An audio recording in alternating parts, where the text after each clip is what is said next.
dirindukan oleh kita semua. Masih adakah hati yang membatu ketika mendengar 35 ton ginjal manusia, korban perdagangan manusia yang berhasil diringkus oleh pihak keamanan untuk dikirim ke Kamboja? Masih mungkinkah saya dan Anda, kita semua tersenyum di atas nyawa yang tak bersalah ketika menyaksikan janin manusia diperdagangkan hanya untuk sebuah kecantikan? Perdagangan manusia selama ini sungguh sadis. Karena itu kita perlu memperkuat keluarga-keluarga kita, masyarakat pada umumnya, agar cerdas dalam merantau. Karena perdagangan orang adalah kejahatan kemanusiaan yang terorganisir, kuat, masif, maka tidak boleh senyap. Saya minta supaya kita Kabupaten Ende, masyarakat seluruhnya, tidak boleh senyap, karena isu perdagangan ini isu besar. Dari 3 isu internasional, isu perdagangan senjata, lalu isu narkoba, tidak kalah pentingnya juga isu perdagangan manusia. Kalau kita tidak bergerak dari hulu ke hilir, agak sulit. Karena perdagangan orang adalah kejahatan kemanusiaan yang terorganisir dan masif. Maka sekali lagi saya ajak, kita tidak boleh senyap.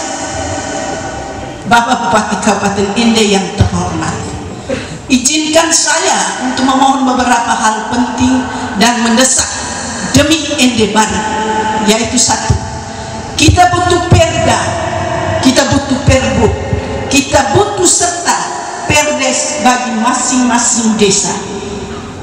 2, tingkatkan peran gugus tugas di Kabupaten Ende agar kehadirannya sungguh-sungguh menggigit sesuai dengan tupoksinya. 3, kami mohon kiranya kolaborasi yang sudah dimulai dengan isu kemanusiaan ini tidak hanya sebatas hari ini dan isu ini, tetapi isu-isu kemanusiaan yang dapat mengubah, membaharui, mentransformasi masyarakat di Kabupaten Ende. Tadi kita sudah dengar sambutan suster. Suster ini walaupun SSPS tapi gayanya gaya orang Ende. Ya, tapi itu betul sekali. Bapak Ibu sekalian, hari anti perdagangan orang, saya memang bagian dari penegakan hukum, jadi saya agak memahami masalah ini, isu ini. Memang NTT bahkan Ende memang sudah dianggap darurat perdagangan orang. Perdagangan orang ini adalah tindak pidana, jadi lebih dikenal TPPO.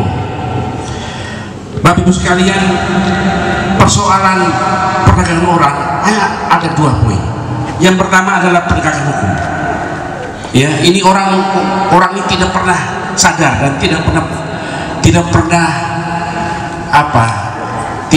tobat. Orang-orang yang pelakunya, mereka itu sadar betul bahwa orang kita ini memang benar-benar masih dalam jebakan kemiskinan. Kita bukan orang miskin, tapi kita berpikir miskin. Maka itu yang paling penting dari persoalan perdagangan orang ini hanya 2: penegakan hukum, kemudian kesadaran. Jadi mindset ini, soal mindset saja.